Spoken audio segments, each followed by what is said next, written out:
Polynesian people named it the Land of the Long White Cloud, a spectacular country molded by cataclysmic events and veiled in mystery. For centuries, New Zealand was completely isolated from other land masses. It evolved plant and animal species found nowhere else on Earth. It's a place that inspires reverence in natives and visitors alike, a reverence for the land and this country's ancient roots.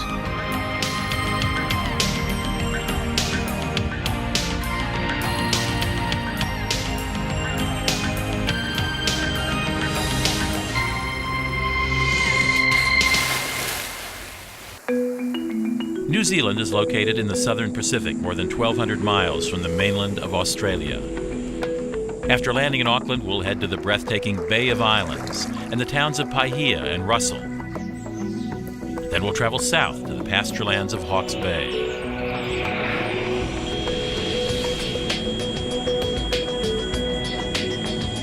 Most travelers to New Zealand arrive by air, landing here at Auckland's International Airport. Our flight from North America took about 12 hours, but it was worth it. New Zealanders, nicknamed Kiwis, are proud of Auckland, their biggest city. It's green, clean, and sophisticated. But I haven't come to New Zealand for city sights. I'm off in search of this country's best scenic beauty. We're traveling to the Northland, a part of New Zealand that's rich in Maori and European history. We arrive in Paihia, a scenic tourist town and gateway to the area known as the Bay of Islands. Some of the country's most glorious coastline can be found right here.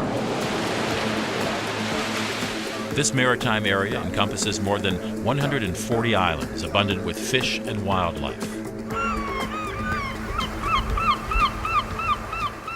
First on my list of activities, a kayaking trip. There's no better way to enjoy the Bay of Islands' subtropical coastline than by sea kayak.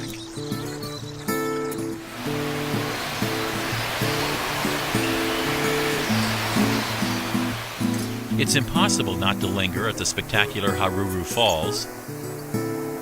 Haruru means big noise, and the water here cascades over the cliff in an unusual horseshoe shape. Many species of flightless birds once thrived in New Zealand because they had no natural predators. The Maori made the most of this easy prey and hunted several bird species to near extinction. The islanders then turned to fishing and agriculture.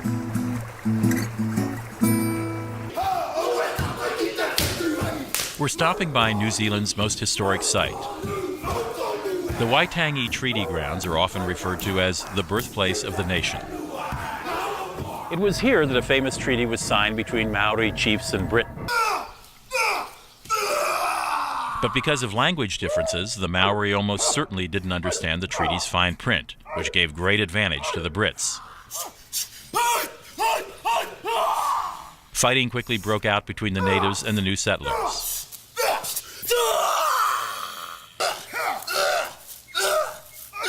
These grounds are considered a spiritual site by the Maori people, and certain protocols must be observed when visiting here.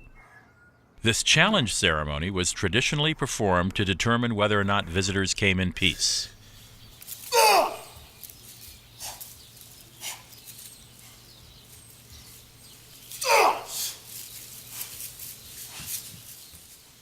You can explore the treaty grounds by yourself or take a guided tour departing daily from the Visitors Center. In the evening, a live show about Maori history takes place in the Meeting House. The story begins with the Great Migration, a long ocean journey from eastern Polynesia to New Zealand.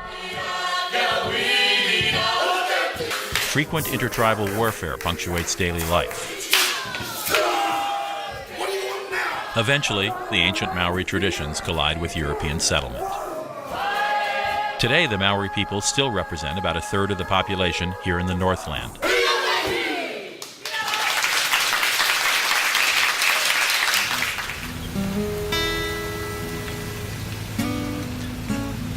A little car ferry at the port of Opua will take us across the water to Russell.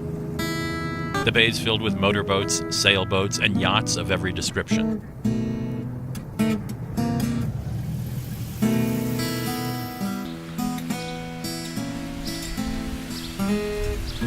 With its charming waterfront walkway and timber houses, the town of Russell is a pleasure to stroll. But the town certainly included some unsavory characters. An early British surveyor reported that this was a vile hole full of impudent, half-drunken people. These days, though, it's an attractive fishing town with a tempting selection of restaurants, shops, and galleries. It makes a good base for exploring the area.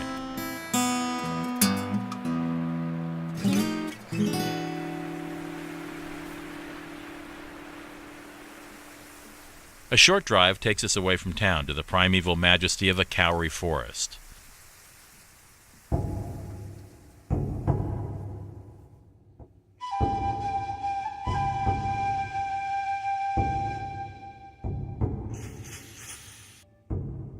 The kauri is the largest species of tree in New Zealand.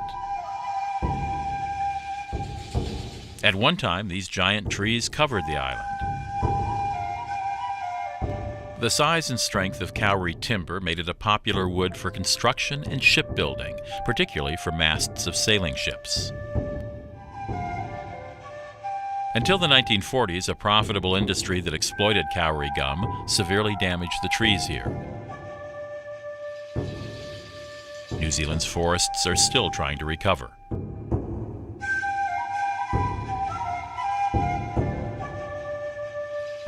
The flora of New Zealand has a distinctive look because it evolved in isolation for millions of years. More than 3/4 of the native plants and trees grow here and nowhere else.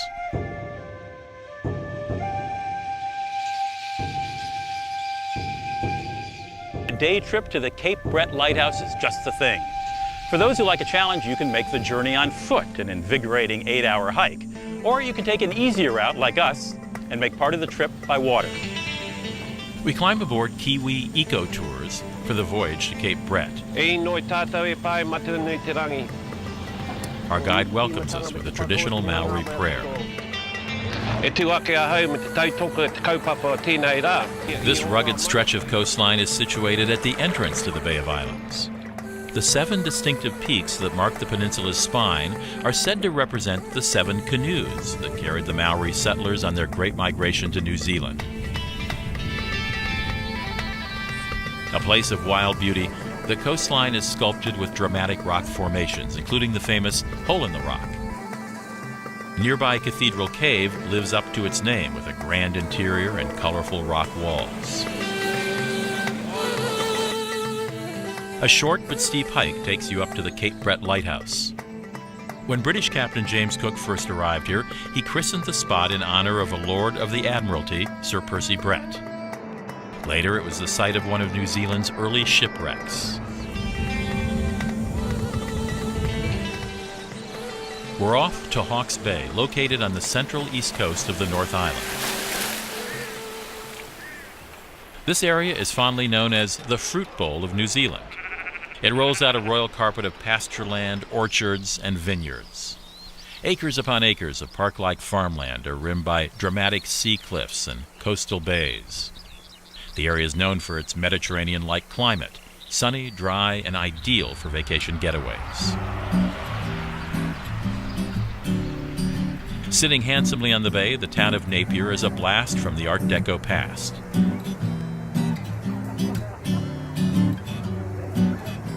Back in 1931, a horrific earthquake devastated this city, destroying most of the buildings. Art Deco's future-looking style appealed to the idealism and escapism of the 1930s Depression era.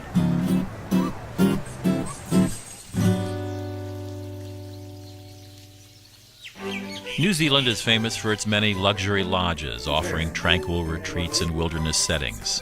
Green Hill the Lodge, dating to the late 19th century, is a good example. About a half hour outside Napier, Green Hill features panoramic views of the surrounding countryside. The lodge's moment of fame came in 1958, when Queen Elizabeth, the Queen Mother, stayed here at the homestead. While touring the country, she wanted a few days' rest and asked to stay in a home typical of early pioneering days.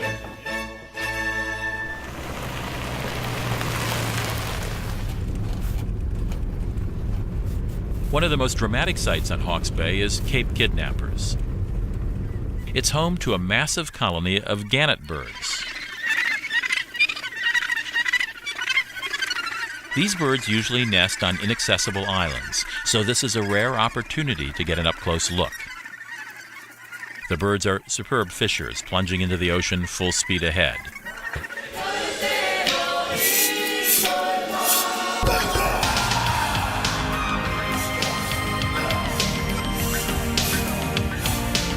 New Zealand's ecological diversity and unique beauty give it an almost ethereal quality.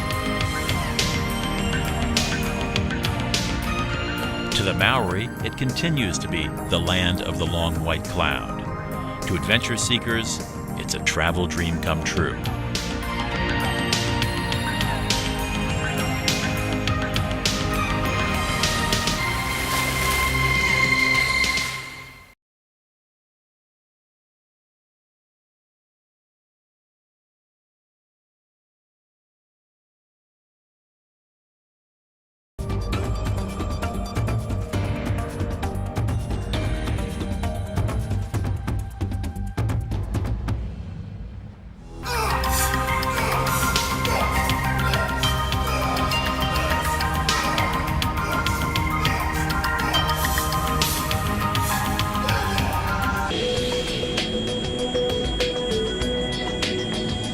Most travelers to New Zealand arrive by air, landing here at Auckland's International Airport. Our flight from North America took about 12 hours, but it was worth it. New Zealanders, nicknamed Kiwis, are proud of Auckland, their biggest city. It's green. New Zealand is located in the southern Pacific, more than 1,200 miles from the mainland of Australia. After landing in Auckland, we'll head to the breathtaking Bay of Islands and the towns of Paihia and Russell. Then we'll travel south to the pasture lands of Hawke's Bay.